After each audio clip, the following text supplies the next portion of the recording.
contraceptive tech, the app's guess is as good as yours.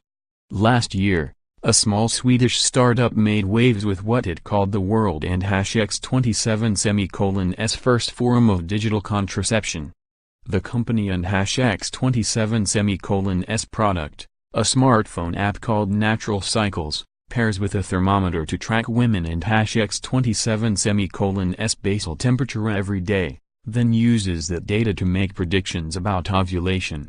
Rather than curbing ovulation, like an oral contraceptive, Natural Cycles gives women either a red light or a green light on unprotected sex depending on when they and #X27 most likely to be ovulating. The app promised a 21st century update to contraception, one that used algorithms, not hormones, one that lived on an iPhone, not inside of a woman and #X27's body. That promise is now under investigation, after a hospital in Stockholm reported last week that 37 out of 668 women seeking abortions since September had used Natural Cycles as their primary form of contraception. That and #X27's just one hospital, in one city. The app reportedly counts over 500,000 subscribers across 160 countries. Chances are, more than just a few dozen women in Stockholm have been failed by the app and others like it. The report from Stockholm is interesting because last year, Natural Cycles became the first app to be certified as a contraceptive in Europe. It raised millions of dollars in investments during a moment when interest in consumer health technology is staggeringly high. So the fact that women are reporting unwanted pregnancies from Natural Cycles already, not even a year after its certification, is not just alarming.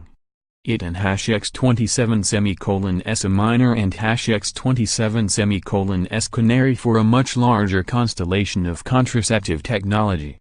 Before there was Natural Cycles, there was Clue, Ovia, Kindaro, and dozens of other apps for charting one and #X27's fertility. Some of these apps look like digital calendars of menstruation. They provide a space on a woman and #X27's smartphone to log periods and track cycles over time. Others use period tracking, as well as data like basal temperature, to predict ovulation and suggest windows of peak fertility, for women trying to get pregnant, or low fertility, for women trying to avoid pregnancy. All these apps are really souped-up rhythm methods. Reproductive clinician Mary Jane Minkin, also known as Madame Ovary. It and #X27's true that ovulation is cyclical, and tracking data over time can help a woman predict when she and #X27's most likely to conceive.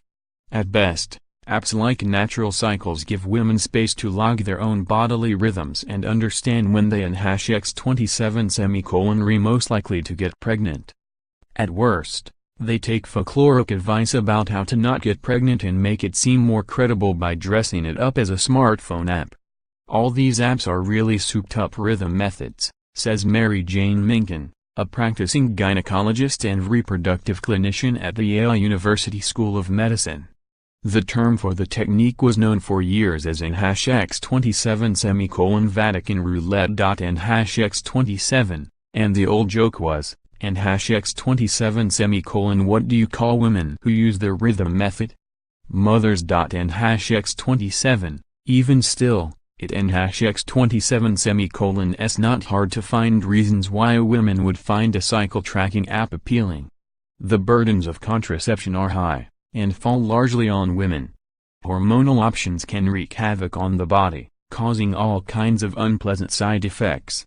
Without insurance, birth control pills are expensive, and often out of reach for young or low-income women.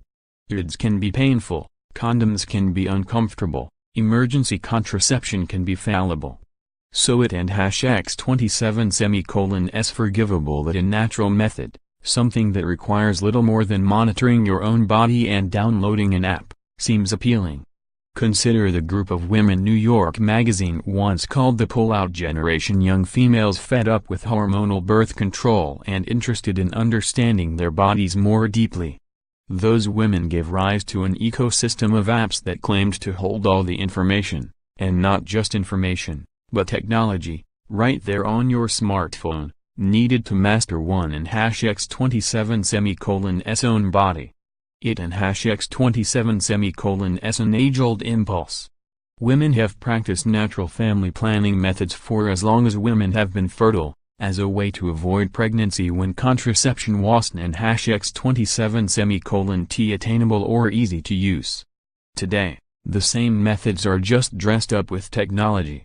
Natural cycles don't x27 just follow the days of your period, but your temperature too. Other apps look at hormone levels, or vaginal mucus. Pair all that with an inviting design and a tab that cites research studies, and you and x27 got something that looks more like science and less like folklore. When a technological solution is presented to us, we and x27 more willing to give it the benefit of the doubt. Natural family planning, and apps that support the method, do have some credibility. Last September, natural cycles was the focus of a major study on natural contraceptive methods.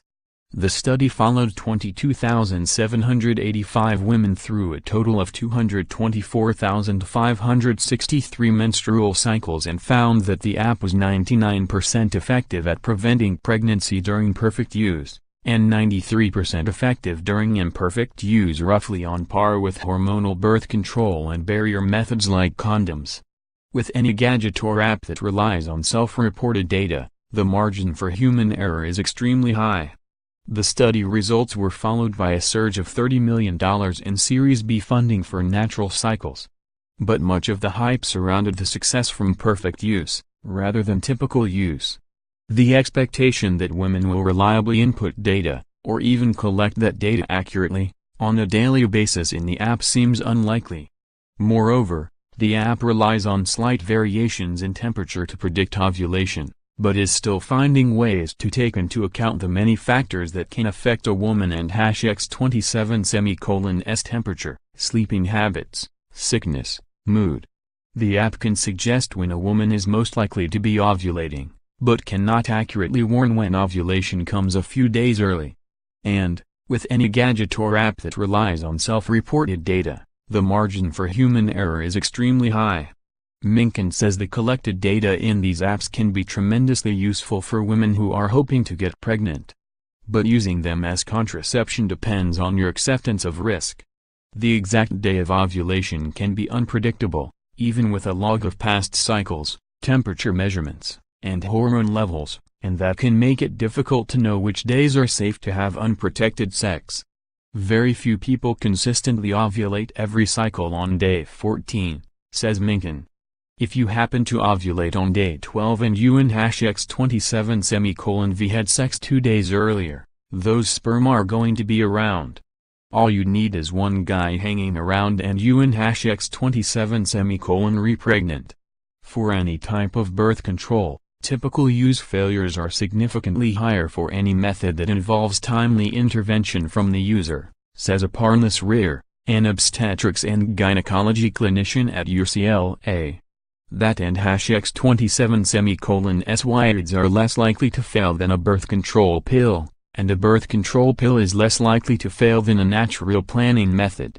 More information can certainly be useful. Women who track their menstrual cycles, basal temperature, or hormonal levels over time might have a clearer picture of their fertility than women who don and x27 and mapping out the expected days of ovulation can decrease the likelihood of conception. But as with so many health-focused apps, wearables, and devices, that information can only go so far. Relying solely on a smartphone app to prevent pregnancy might be like wearing a Fitbit to prevent a heart attack. The data can offer valuable information.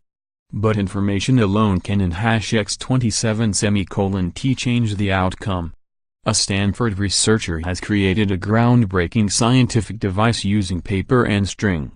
It and number 39 called a paperfuge, and it may be the answer to testing blood samples in places that can't power, afford, or transport a traditional centrifuge.